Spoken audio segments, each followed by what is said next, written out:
अभी आएगा। अरे बोलो ना माँ, कब आएगा? बोला ना, अभी आ जाएगा। ये ले, आ गया कुआं। अरे कुआं नहीं माँ, हमारे घर नल से जल कब आएगा? नल से जल? अरे गुड्डी, बहुत जल्दी आएगा पानी। जल जीवन मिशन आ चुका है। हम 1 कदम उठाएंगे तो सरकार 10 कदम उठाएगी। सच? तुम्हारे मुंह में घी शक्कर। घी शक्कर नहीं माँ, स्वच्छ जल। 2024 तक देश के सभी 19 करोड़ घरों में पहुंचेगा पीने का साफ पानी। अब होगा हर घर जल। जल जीवन मिशन, जल शक्ति मंत्रालय, भारत सरकार।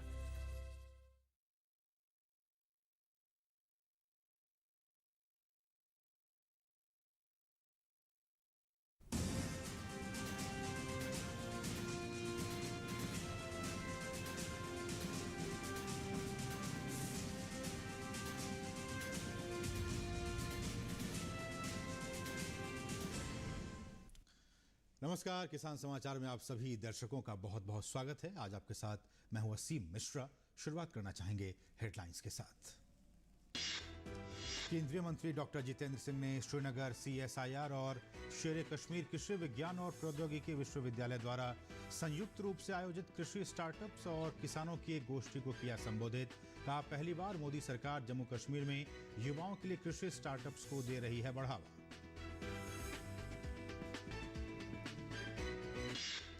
पंजाब के अमृतसर समेत कई जिलों में पराली जलाने का काम लगातार जारी। किसान पराली जलाना बंद करने के लिए सरकार से 7,000 रुपए प्रति एकड़ की कर रहे हैं मांग। शुक्रवार को सबसे ज्यादा पराली जलाने की घटनाएं आई सामने। तरन तारण, अमृतसर और फिरोजपुर में, वहीं हरियाणा में कैथल और करनाल बने हुए हैं हॉटस्पॉट।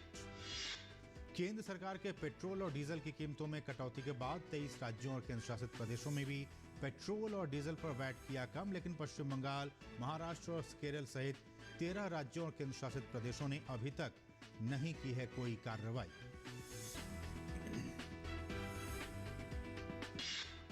खाद्य तेलों की कीमतों में कमी के लिए केंद्र सरकार के प्रयासों का दिखने लगा असर।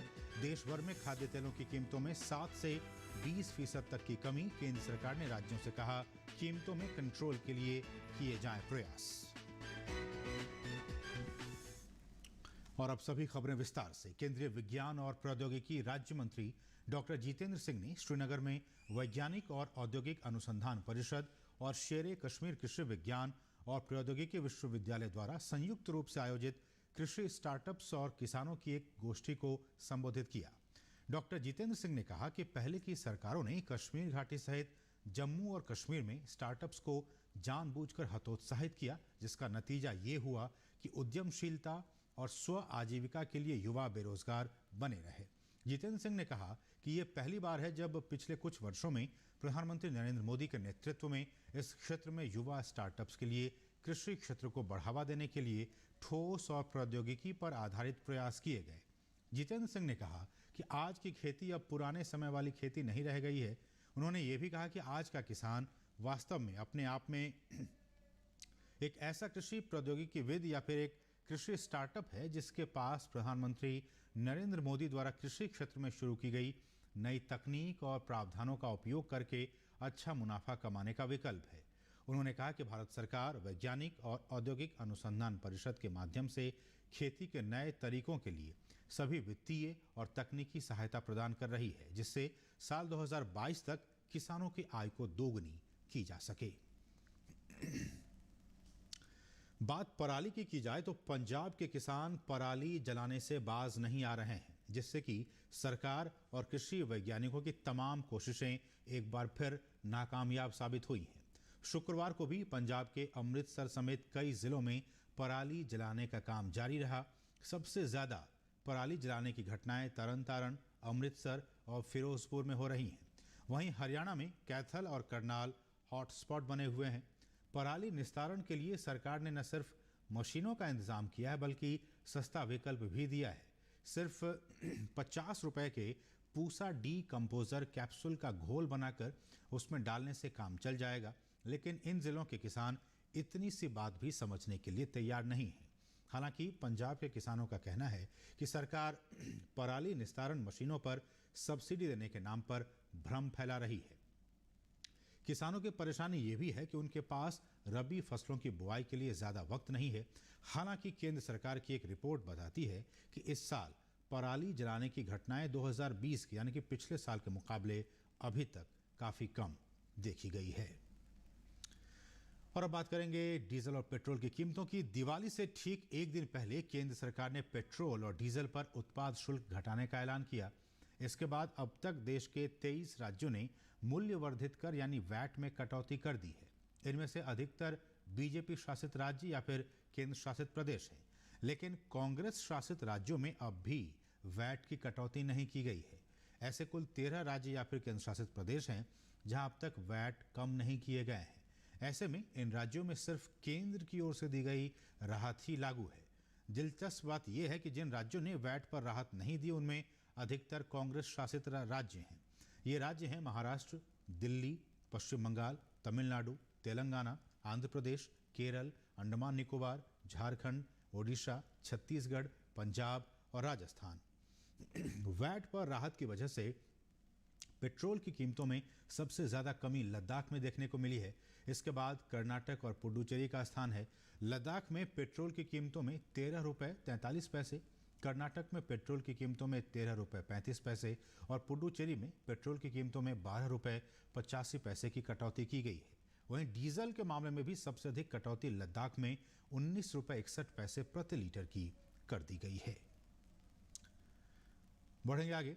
वहीं मेघालय में भी पेट्रोल और डीजल की कीमतों में कटौती की गई है। प्रदेश में ईंधन की कीमतों में राहत देने का फैसला करते हुए कैबिनेट ने पेट्रोल पर वैट 20% से घटाकर 13.5% करने पर सहमति जताई है। डीजल के मामले में अब इसे 12% से घटाकर 5% प्रति लीटर कर दिया गया है। कैबिनेट की बैठक के बाद उप मुख्यमंत्री प्रेस्टोन तिनसोंग ने संवाददाताओं से कहा कि नई दरें कल रात से लागू हो गई हैं। लेकिन अब खाद्य तेलों की बात की जाए तो सरकार ने खाद्य तेल के दामों में पिछले एक साल से हो रही बढ़ोतरी को रोकने के लिए कच्चे पाम ऑयल, सोयाबीन ऑयल और सनफ्लावर ऑयल पर 2.5% आधार शुल्क खत्म कर दिया है। क्रूड पाम ऑयल पर कृषि सेस 20% से घटाकर 7.5% तथा कच्चे सोयाबीन ऑयल और कच्चे सूरजमुखी ऑयल पर कृषि उपकर घटाकर 5% कर दिया गया है। Refined palmolein oil, refined soybean oil और रिफाइंड सनफ्लावर ऑयल पर आधार शुल्क 32.5% से घटाकर 17.5% कर दिया गया है। कटौती से पहले सभी कच्चे खाद्य तेलों पर कृषि ढांचागत उपकर 20% था। कटौती के बाद कच्चे पाम ऑयल पर प्रभावी शुल्क 8.25%, जबकि कच्चे सोयाबीन और सनफ्लावर दोनों प्रकार के तेल पर 5.5% लागू होगा। और खाद्य और सार्वजनिक वितरण मंत्रालय में सचिव सुधांशु पांडे ने कहा है कि खाद्य तेलों के दाम में अलग अलग जगह पर 7 से लेकर 20 रुपए की गिरावट देखी जा सकती है। दिल्ली में सरसों के तेल का दाम 208 रुपए से घटकर 202 रुपए हो गया है। सभी दामों में नरमी आई है और त्योहार के समय में सभी लोगों को राहत भी मिली है। यूपी में भी खाद्य तेल के दामों में कमी देखने को मिली है। सरकार जो खाद्य तेल हैं उनकी बढ़ती कीमतों को देख करके बहुत चिंतित थी और उस चिंता के चलते सरकार ने बहुत सारे संभव कदम उठाए और इंडस्ट्री के साथ भी लगातार चर्चा में रही, जिसकी वजह से जो कदम उठाए गए, जिसमें से इंपोर्ट ड्यूटी का रिडक्शन, रेशनलाइजेशन एक अपने आप में बहुत बड़ा कदम था। उसका असर जो मैं आपके साथ इंफॉर्मेशन शेयर कर रहा हूँ उसमें अब क्लियरली देखने को मिलता है। साफ तौर पे आप ये देख सकते हैं कि जो ये मेजर इंपोर्टेड ऑयल्स हैं उनके दामों में पिछले 3 दिनों में 31 अक्टूबर से 3 नवंबर के बीच में गिरावट आई है। कि अगर मैं सिर्फ दिल्ली को लूँ जो कैपिटल है, एक इम्पोर्टेंट सेंटर भी है, तो पाम ऑयल में 6 रुपये की कमी आई है इन 3 दिनों में। ग्राउंडनट ऑयल में 7 रुपये की कमी आई है, सोया में 5 रुपये की कमी आई है और सनफ्लावर में दिल्ली में 10 रुपये की कमी आई है। तो इसी तरीके से आप उत्तर प्रदेश के जो अलग अलग शहर हैं, केरला, तमिलनाडु, सभी शहरों में आप देखेंगे कि दाम में गिरावट आई है। और उन्होंने ये भी कहा कि हालात को देखते हुए प्रदेशों को ये अधिकार दिया गया है कि वो खुद ये फैसला करें कि कितना खाद्य तेल को स्टॉक करना है। इस मामले पर सरकार लगातार निगरानी भी कर रही है। एक्स्ट्रा ऑर्डिनरी सिचुएशन को देखते हुए स्टेट्स को हमने एम्पावर किया था एसेंशियल कमोडिटीज़ एक्ट में स्टॉक लिमिट्स इम्पोज करने के लिए। तो दाम को देखते हुए, कंज्यूमर के कंफर्ट को देखते हुए राज्य सरकारों को ये फैसला लेना है कि कितनी और कब स्टॉक लिमिट लगाई जाए। हमारी राज्यों के साथ और इंडस्ट्री के साथ लगातार चर्चा बनी हुई है और ये एरिया कंसर्न का एरिया है जिसके ऊपर हमारी निगाहें लगातार हैं। केंद्रीय सूचना और प्रसारण और मत्स्य पालन राज्य मंत्री डॉक्टर एल मुरुगन ने कहा है कि समुद्री शैवाल उत्पादन योजना से महिला सशक्तिकरण को बढ़ावा मिलेगा। चेन्नई में घर घर जाकर टीकाकरण अभियान के दौरान मीडिया से रूबरू होते हुए उन्होंने कहा कि जल्दी ही समुद्री शैवाल योजना का उद्घाटन किया जाएगा। डॉक्टर मुरुगन ने कहा कि टीकाकरण अभियान प्रधानमंत्री नरेंद्र मोदी के निर्देश पर यह सुनिश्चित करने के लिए था कि 18 वर्ष से अधिक उम्र के सभी लोगों को टीका लगाया जाए। उन्होंने बताया कि राज्य में कम से कम 60 लाख लोगों को टीके की दूसरी खुराक दी जानी है। उन्होंने पेट्रोल और डीजल पर वैट कम न करने वाले राज्य सरकारों की आलोचना की। महाराष्ट्र के कुछ भागों में कल बेमौसम बारिश हुई। रायगढ़ और नासिक जिले में तेज बारिश रिकॉर्ड की गई। मौसम विभाग के मुताबिक नासिक में कल शाम 2 घंटे में 29.4 मिलीमीटर बारिश दर्ज की गई। इससे प्याज, मक्का, चावल और बाजरे की फसल को नुकसान पहुंचा है। रायगढ़ जिले में पेन, उरण, माथेरान, पाली और अलीबाग में तेज हवाओं के साथ तेज बारिश हुई। इससे सुपारी को नुकसान पहुंचा जिन्हें सुखाने के लिए खुले स्थान पर रखा गया था। तमिलनाडु के जल संसाधन मंत्री दुरई मुरुगन के नेतृत्व में एक मंत्रिस्तरीय दल ने केरल के मुल्लापेरियार बांध का दौरा किया। थेक्कडी में पत्रकारोर से बातचीत में मुरुगन ने कहा कि मुल्लापेरियार जलाशय के बेबी डैम को मजबूत करने के बाद बांध में जलस्तर को बढ़ाकर 152 फुट कर दिया जाएगा। तमिलनाडु ने केरल से कुछ पेड़ों को हटाने के लिए भी संपर्क किया है जिससे बेबी डैम को मजबूत करने में आ रही अड़चनों को दूर किया जा सके। गौरतलब है कि मुल्लापेरियार बांध पर तमिलनाडु और केरल दोनों राज्यों के किसान सिंचाई के लिए निर्भर हैं। कपड़ा और वाणिज्य मंत्री पीयूष गोयल ने कहा है कि समय आ गया है जब टेक्निकल टेक्सटाइल के निर्यात का लक्ष्य अगले 3 वर्षों में 2 अरब अमेरिकी डॉलर से बढ़ाकर 10 अरब अमेरिकी डॉलर तक किया जाए। नई दिल्ली में इंडियन टेक्निकल टेक्सटाइल एसोसिएशन यानी ITTA के प्रतिनिधियों को संबोधित करते हुए उन्होंने कहा कि जो राज्य विकास का समर्थन करते हैं और कपड़ा विनिर्माण के लिए आधारभूत सुविधाएं उपलब्ध कराते हैं उन्हें केंद्र निवेश और लाभ से संबंधित योजना के तहत समर्थन देगा। उन्होंने कहा कि इन राज्यों को कपड़ा विनिर्माण के लिए सस्ती भूमि और बिजली की सुविधा दी जा सकती है। उन्होंने सुझाव दिया कि टेक्निकल टेक्सटाइल में अनुसंधान और विकास में सरकारी कोष के इस्तेमाल में सरकारी और निजी भागीदारी होनी चाहिए।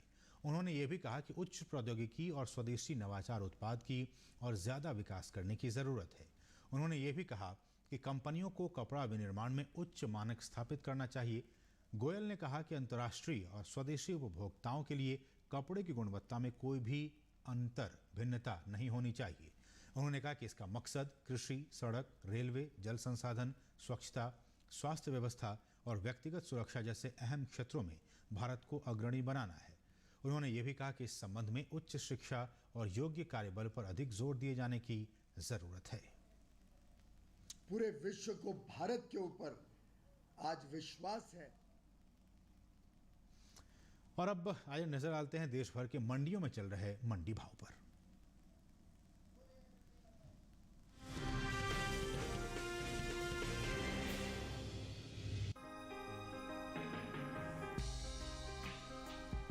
देश भर में इन दिनों रबी मक्का की बुआई चल रही है।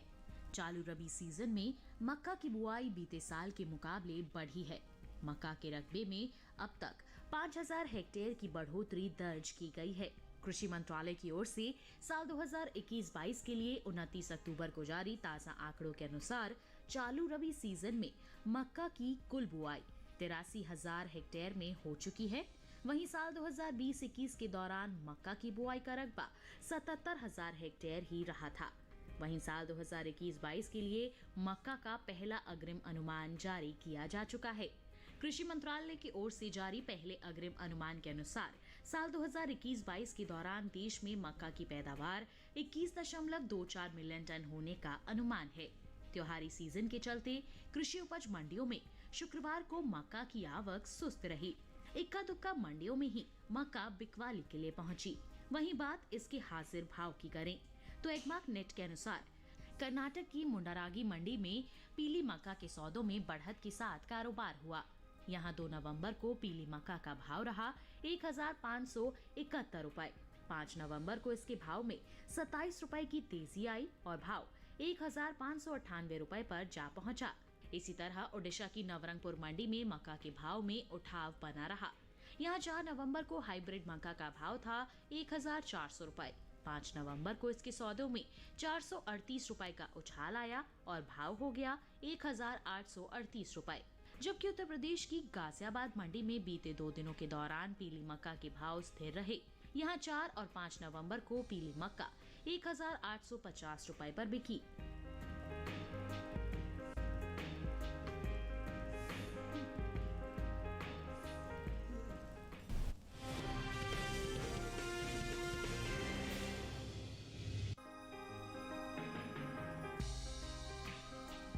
चालू रबी सीजन में दलहनी फसलों की बुआई बीते साल से पीछे चल रही है। देश भर में चना, उड़द, मूंग और मसूर के अलावा दूसरी रबी दलहनी फसलों की बुआई शुरू हो चुकी है। कृषि मंत्रालय के साल 2021-22 के लिए 29 अक्टूबर को जारी ताजा आंकड़ों के अनुसार दलहन की बुआई 3 लाख हेक्टेयर घटकर 9,70,000 हेक्टेयर में हो चुकी है। जबकि साल 2020-21 के दौरान बुआई का रकबा 12,58,000 हेक्टेयर रहा था। त्योहारी सीजन के चलते देश भर की ज्यादातर मंडियों में साबुत अरहर की आवक सुस्त बनी हुई है। गिनी चुनी मंडियों में ही अरहर बिकवाली के लिए पहुंची। वहीं अरहर के हाजिर भाव पर नजर डालें तो एगमार्क नेट के अनुसार केरल की पलक्कड़ मंडी में साबुत अरहर के सौदों में नरमी के साथ कारोबार हुआ। यहां 3 नवंबर को साबुत अरहर का भाव 10,600 रुपए था। 5 नवंबर को इसके भाव में 500 रुपए की भारी गिरावट आई और भाव 10,100 रुपए पर आ गया। हालांकि मध्य प्रदेश की बुरहानपुर मंडी में बीते 2 दिनों के दौरान साबुत अरहर के भाव स्थिर रहे। यहां 4 और 5 नवंबर को साबुत अरहर 5,500 रुपए पर बिकी। इसी तरह उत्तर प्रदेश की गाजियाबाद मंडी में 4 नवंबर को साबुत अरहर का भाव रहा 6,350 रुपए। 5 नवंबर को इसके सौदों में कोई फेरबदल नहीं हुआ और भाव 6,350 रुपए पर बरकरार रहा। बता दें कि कृषि मंत्रालय ने 2021-22 के लिए मुख्य खरीफ फसलों के पहले अग्रिम अनुमान को जारी किया है। घरेलू स्तर पर दलहन की पैदावार साल 2021-22 के दौरान अच्छी हो सकती है, जिसका असर भाव पर पड़ सकता है। साल 2021-22 के दौरान कुल दलहन उपज 9.45 मिलियन टन अनुमानित है। ये 8.06 मिलियन टन की औसत दलहन की पैदावार की तुलना में 1.39 मिलियन टन अधिक है। वहीं तूर की उपज पर नजर डालें। साल 2021-22 के दौरान खरीफ तूर की पैदावार 4.43 मिलियन टन होने का अनुमान जताया गया है।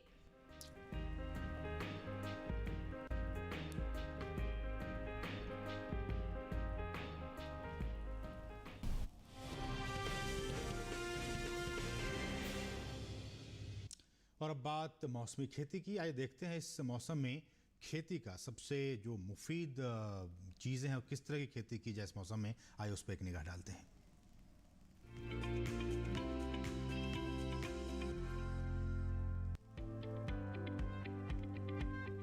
आंध्र प्रदेश में चने की बुआई करें। किसान मूंगफली की खुदाई कर सकते हैं। यहीं धान की कटाई कर लें। अभी तिल की बुआई करें। साथ ही उड़द और काबुली चने की बुआई के लिए समय उपयुक्त है। आंध्र प्रदेश में मूंग भी बोएं। इसके अलावा गन्ने के खेत से जल निकासी का प्रबंध कर लें। गन्ने के खेत में पर्याप्त नमी बनाए रखें। किसान लाल मिर्च की बुआई कर सकते हैं। वहां मक्के की बुआई करते रहें। इसके साथ ही नारियल के खेत में जरूरी उर्वरक का इस्तेमाल करें। आंध्र प्रदेश में केले के खेत में सिंचाई करते रहें। केले के खेत में जरूरी उर्वरक का प्रयोग कर लें। किसान कपास के खेत से पानी की निकासी की व्यवस्था करें। तेलंगाना में मक्के और मूंगफली की बुआई कर लें। यहाँ अरंडी की बुआई भी कर सकते हैं। अरंडी के खेत में सिंचाई करते रहें। इस समय बैंगन में कीट लगने की संभावना बनी हुई है। ऐसे में बैंगन में कीटों से बचाव के लिए कीटनाशक का इस्तेमाल करें। अभी मूंग और उड़द की बुआई के लिए समय उपयुक्त है। मूंग और उड़द के खेत में सिंचाई करें। इसके साथ ही चना और लोबिया भी बोएं। चना और लोबिया के खेत में सिंचाई करें। किसान ज्वार की बुआई करते रहें। वहीं सरसों और सूरजमुखी की बुआई कर लें। तेलंगाना के किसान अरहर की बुआई करें। अरहर के खेत में सिंचाई कर सकते हैं।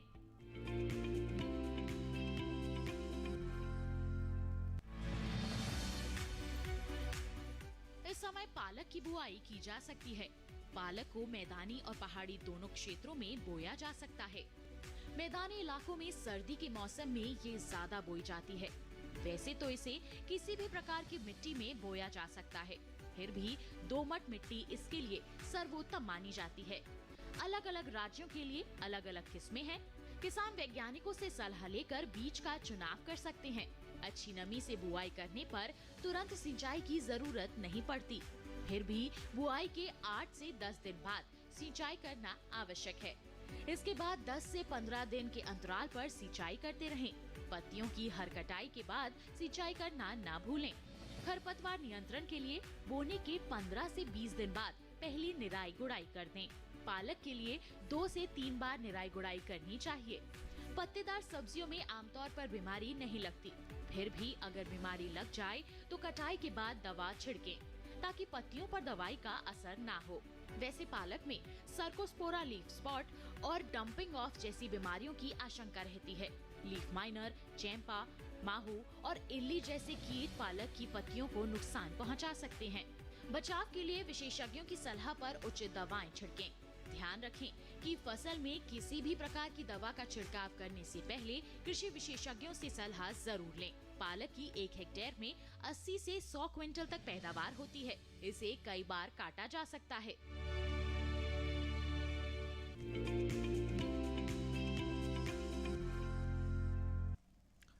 तो इसके साथ ही किसान समाचार के आज के अंक में बस इतना ही। मुझे और हमारी पूरी टीम को दीजिए अनुमति। नमस्कार।